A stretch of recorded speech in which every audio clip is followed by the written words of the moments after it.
So magandang umaga mga ka-TH. So another vlog na naman tayo. So dito na naman tayo sa tabing dagat. So nagre-relax tayo. Mayroon nag-message sa atin na bumili ba tayo ng kuwan daw, tae. So ito, flex natin. Yan. Bumili ba tayo dyan? Pero sa tingin ko, wag muna siguro. So nakikita nyo naman yan, di ba?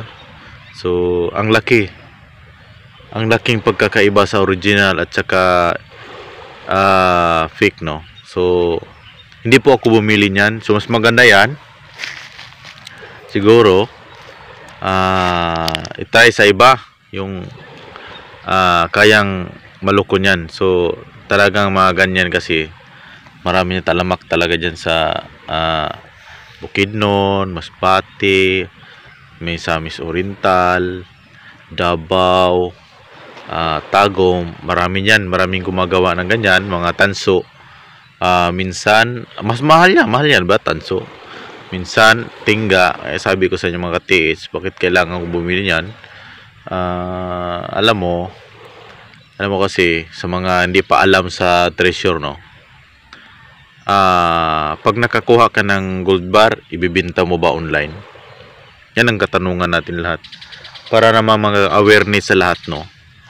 Pag may makukuha ka bang gold bar, ibibenta mo ba online? Saan ka ba nakakita ng original gold bar binibenta online? Wala talaga. Bakit? Pinapahamak mo lang yung buhay mo dyan. Ang nagbibenta ng mga gold bar online, Facebook, Messenger, mga alinba tumatawag sa'yo, mga pikit talaga yan. 100%, 1000% pikit talaga yan. Kaya sa mga taong hindi alam yung treasure, sa mga taong hindi pa nakakita ng gold bar, sa mga taong hindi marunong kumilatis ng gold bar, maluloko. Kaya marami talagang naluloko sa mga ganyan.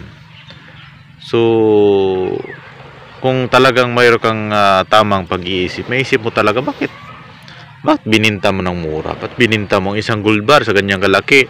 Kumikita na yan ng sa ganyang kalaki, 6 kilos yan eh. So ang 6 kilos, mayroon kang sigaatang 6 kilos, 3, 6, 12, 14 million, di ba? O 15 million. Lagay natin 17.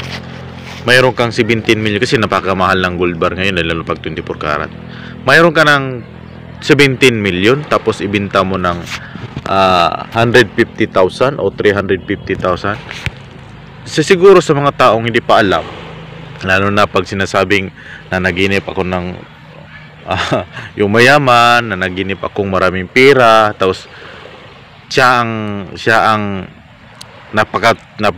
natsatan, pastilan, yari ka day, yari ka dong, scam ka na naman. Kaya sabi ko sa inyo, sa mga ganyan nagbibinta, inaalok kayo na, wag mo nang pansinin. Walang gold bar talaga na binibinta online, alam ko yan. Marami akong nakilala na nakakuha, pero hindi ako nakita na nagbibinta sila online. Di talaga. Kahit gold ring, mga ring na mga, kasi hindi naman ibig sabihin dyan sa mga kuiba, sa mga cave makakuha kayo ng mga halimbawa alahas, mga kasama sa mga artifact, di ba?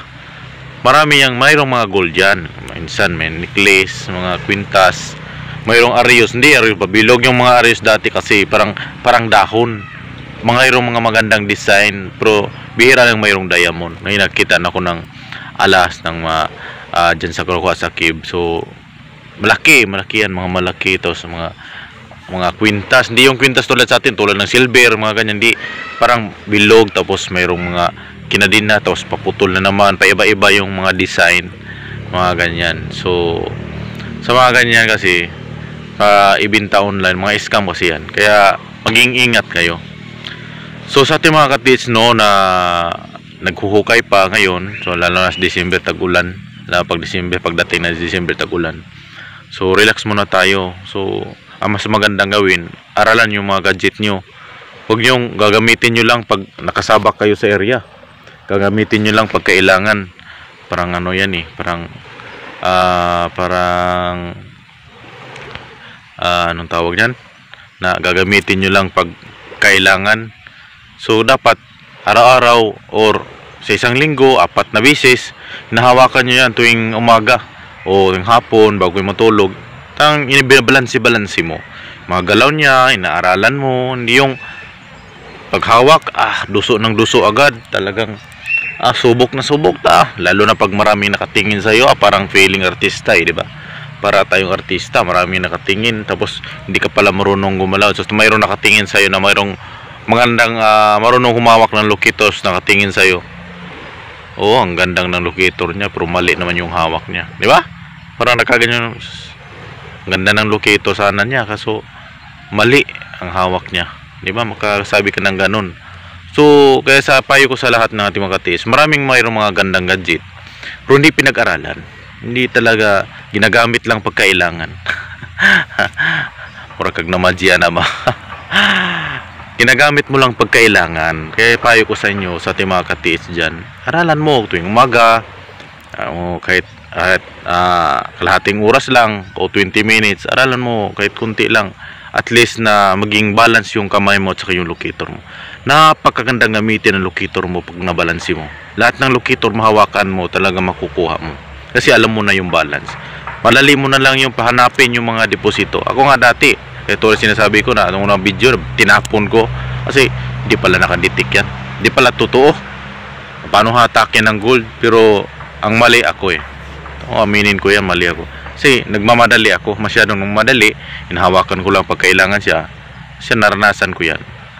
So hindi ko rin inisip sa atin, in-expect dati na makabot ako ng ganito, yung umangat ako. Wala, kasi sabi ko wala nang giveaways kasi marami ng treasure hunter. Hindi pala. So nung nakahanap naman ako ng giveaway sign, hindi ko yun nakuha agad kasi saan ba yun? Saan ba titirahin ng butas? Yung locator mo parang nibago ka pa, kinakabahan ka pa sa sign, di ba? So talagang dapat balik-balikan mo. Talagang relax, wala kang ibang iniisip, ditik lang, focus. Hindi yung parang nagmamadali kapag nanganganig yung kamay mo, imagine mo, maditik ba to? Hindi. Dapat inisip mo yung tama. Tugma talaga. Balik-balikan mo, ganun. Tapos balikan mo araw. Hindi yan nakukuha sa isang araw. Tapos pag bakasan, balikan mo agad hanggang kuha mo talaga. Yun lang palang paraan, ganyan. Parang hindi mo siya hahabulin. Parang sinubaybayan mo lang yung locator mo saan ang gusto niya. Sana makuha ng iba. Parang sinubaybayan mo anong gusto niya. Hayaan mo siya. Hanggang pinipigilan ng isip mo, pinipigilan ng kamay mo, pinipigilan ng puso mo. Hayaan mo lang siya. Yan pinaka-importante. So dati wala pa akong gamit. Lagi marami akong sign na pinupuntahan. So hindi na mahirap sa akin dati na maghanap ng sign kasi wala pa akong gadget. Marami na akong sign na hanap. So pinuntahan ko na lang. Ang nag-diferensya lang kasi hindi ko pa kabisado yung gadget, kaya nahirapan ako, natagalan ako. So yung naalam ko na paano gamitin yung mga gamit, ayun, importante. Napaganda pag mayroon kang gamit. Napaganda, hindi ka magbutas ng walang laman, hindi ka maghukay ng sobrang lalim tapos wala. Hindi mo kailangan putulin yung malaking mangga kasi nasa loob daw. Hindi mo kailangan basagin yung bato kasi nandun sa loob ng bato. Mas maganda talaga, lalo na pag yung gamit na hawak mo is marami nakakuha, alam mo na yung mayari niyan, alam mong gumagawa niya na talagang marami nakakuha.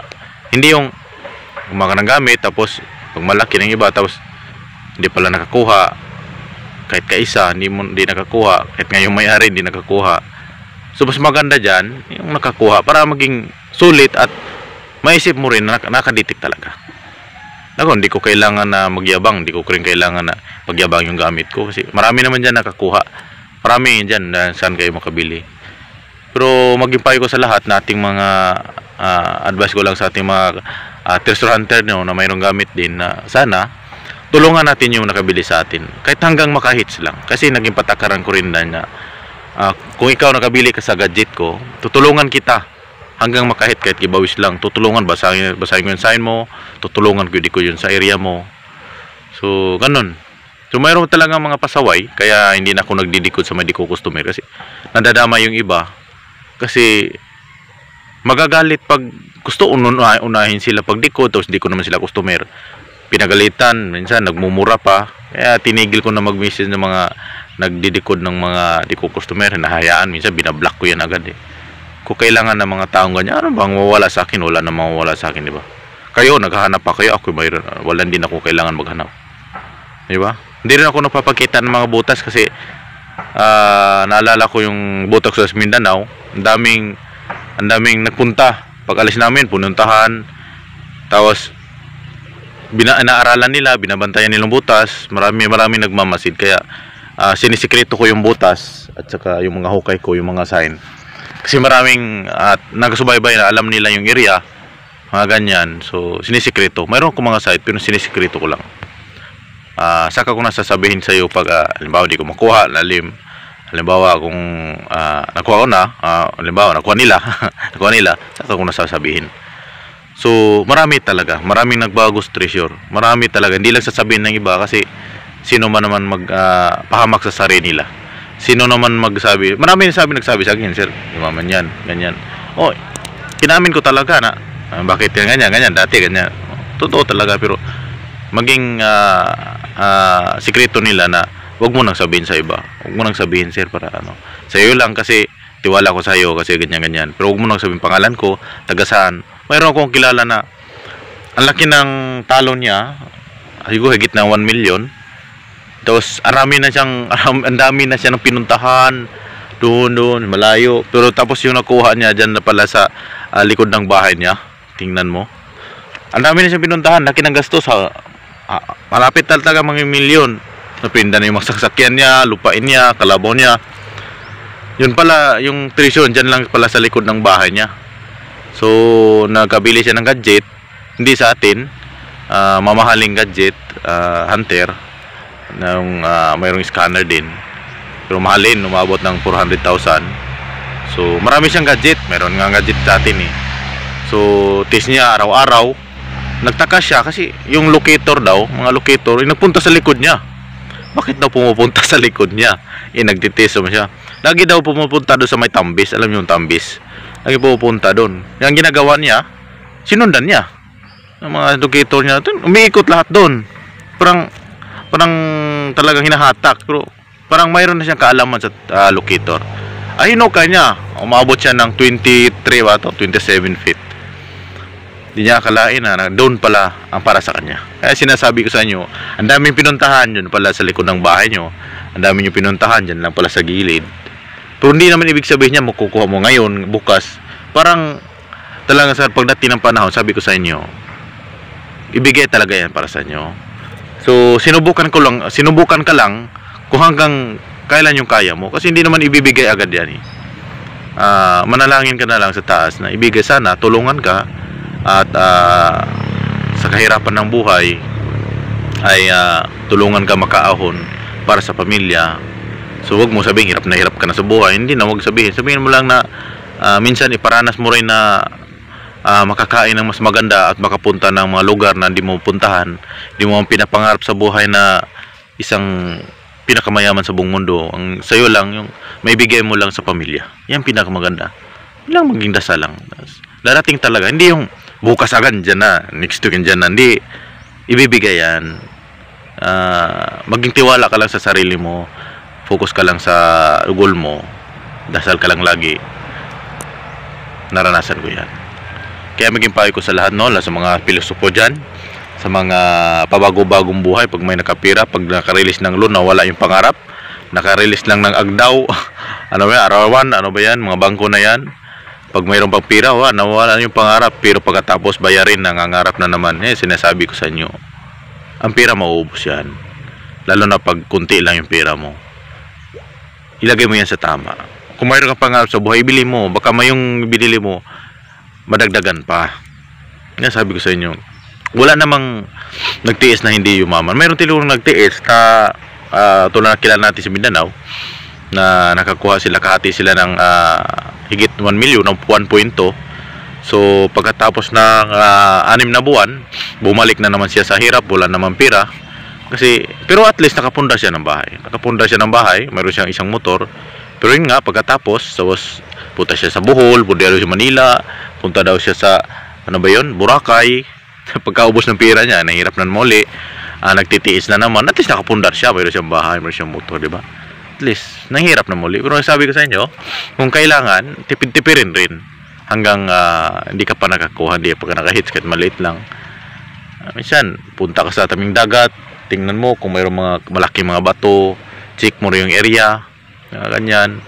Kung mayroon kang metal detector, open pointer, gamitin mo dyan. Pero maraming tao sa karamihan, mas maganda sa bundok. Punta-punta ka, explore lang, parang exercise lang ba. Punta ka lang sa bundok, exercise ka, punta doon, check mo yung mga area. Yan yung pinakamaganda, no? Maghabo ka, makita ka ng undas pa talaga yung deposit, talagang yung pagnunggira, tapos nagmamadili silang pagbaon, tapos dyan nilagay lang sa parang cave na maliit. So, jackpot ka na. Hanggang baywang lang yung lalim, tapos nilagyan na lang yan yung X doon, or heart na, hindi yung pabutas na heart, hindi yung kinulit lang talaga, yung guhit heart lang. Yan, ito maganda. Nasabi ko sa inyo, hindi mo malalaman kung di ka mag-explore. Hindi ka mo mabago yung buhay mo kung di mo susubukan. Kasi walang nababago sa buhay kung lagi ka lang nakaupo. Explore lang, huwag mo sabihin sa iba na, punta ako sa bukid, magtiits ako, punta ako sinong sama dyan. Hindi. Mas maganda magsolo ka para maging awareness sa lahat na hindi alam ng iba kung paano kayo umaman. Kasi hindi ibig sabihin nakakuha ka, ipagsabi mo na mayaman ka na, ipagmalaki mo na yung bili mo. Hindi. Maging sikreto yan, kasi huwag mong ilagay sa, kasi pagtitiis kasi, huwag mong ilagay yung buhay ng pamilya mo sa delikado. So sa ating mga katiis dyan, God bless. So sa YouTube channel, lagi ako nagbibigay ng video na maliit lang sa mga nakuhanan ng mga giveaways. Sundan nyo lang at i-follow nyo para laging update sa mga video. At baka ikaw mapili ko na basahin ko yung sign mo, lalo na sa mga hindi ko customer, at mabasa ko yung sign mo. Swerte na. At dyan yung sign na yan is dyan sa area mo. Swerte ka kung yung sign na binidyo ko sa Facebook magkatulad sa'yo. So yun mga tis, maraming salamat at God bless po sa inyo. Ito po sa Mindanao Hunter Sign.